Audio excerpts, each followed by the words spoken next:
Hello everybody, Sergeant Solge here and we're back with How to Rust. And today we're looking at living in Atlantis, setting up a base in the deepest, darkest part of the ocean. I know it sounds a little weird and a little sketchy, but this is a legitimate strategy. There was a clan on the server that I admin, our last wipe cycle, that literally had a base under the water. And they were able to maintain it, and they hid all of their stuff for the entire cycle, which was a week. And on our server, that's a really long time not to lose your stuff. So anyway, we're going to kind of go through this rather slowly so you get the idea. It's very, very simple. This isn't a base for you to live in. This is basically just a base for you to drop all your stuff off, either during the day or at night, so that basically no one knows that it's here. And if they end up raiding your base on the land, not a big deal. So as you can see here, we have 8 large chests, a lantern for light because the light's bugged and it always stays lit. It's easier at night if you were to come down here. And 2 tool cabinets, just to kind of light the way. Very nice because we don't want our stuff to get removed if you're on a modded server. If you're on a non-modded server, you know, it doesn't really do all that much good. So, starting in here, as you can see, we're in a 2x2. But that isn't enough protection for all of your best stuff, including C4, explosives, sulfur, gunpowder, blah, blah, blah, blah, blah, blah, blah. So what I did here was I basically honeycombed all the way around it and turned it into a 4x4.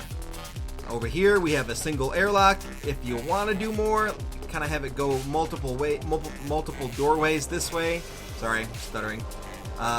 You can do that, but really only 2 doors is going to be necessary because as soon as they blow through this, even if there's a door to the left, they're just going to blow through that wall.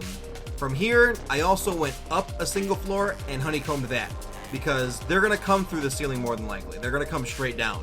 So at least if they do, if they're going to go straight down, they have 2 half blocks, another ceiling, and then they're in your loot room. So at the very least, if it's stone, you're talking 6 C4. Now, with everything inside of here, yeah, that's a lot. But you can set it up so that it's a little bit taller just to give you more room, and hopefully they'll come from the side or something. It kind of just depends on how you want to build it. From here, yeah, this is where stuff gets really cool. As you can see, I have 2 working running quarries, and if I pop into here, a little closer, farther, not only am I getting stone, but I'm also getting sulfur ore. You can find them with all 3. It is very difficult because this is technically in the southern biome. It's the best place to do this because you're not going to freeze in the water. So finding high quality metal is rather difficult, but as you can see, you can find metal fragments, you can find sulfur ore, and of course you're going to get stone. Now next to this, I have 2 large furnaces because you're going to need to smelt this stuff. You're going to need to take your ores and turn it into the finished product. And you don't want to do it in a base to draw a bunch of attention. So you set up a couple furnaces down here, no one's going to see the light, they're not going to see the smoke, and all of a sudden, bam, this can run all day long, you're going to have no problems whatsoever. On our server, we have the /box command, which tells us who opens boxes. So if your server has a similar command, it's always best, and I always tell people on our server to do this, place boxes near your stuff. Now, if you want to use those boxes, of course, that's up to you, but at the very least, if somebody comes in and opens this box, an admin on our server can come by, put in the command, and they'll be able to see who opened that box. So at the very least, you'll be able to say, hey, my stuff got raided. There's no way possible for someone to come down here unless they saw a video. Or if the person has ESP, can you check the box to see who did it? If the person that did it is known for, you know, having kind of shady practices and principles, it could be an ESPer. But so over here, you can also see I have a pump jack. And not only is it a pump jack, it's a working pump jack. 98 crude oil. Next to that, I have 2 refineries and, of course, another chest. And then from there, this whole system is self-sufficient. Anything that you get out of your pump jack, bring it over here, you make it into oil, low-grade fuel, and then you bring it over here, you put it in your quarries run, and they get you the goods. Now, I've seen a clan on the last cycle for our server, they probably had 15 quarries and pump jacks out here. And it went quite a ways. This whole area, like if you're looking here, the whole area on that cycle was just covered in these things. And these guys were rolling in stone. Millions of stone. Now, as you can see, the base that I have set up, it's on the very far edge of the map.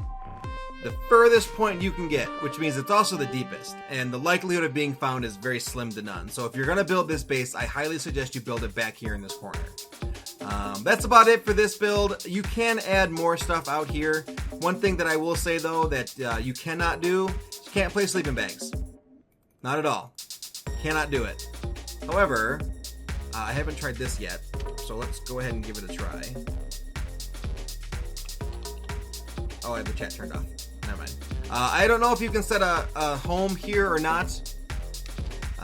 You might be able to, you might not. I'm not quite sure, but I know you can't do a sleeping bag, so for the purposes of community and vanilla servers, you're gonna have to make the swim.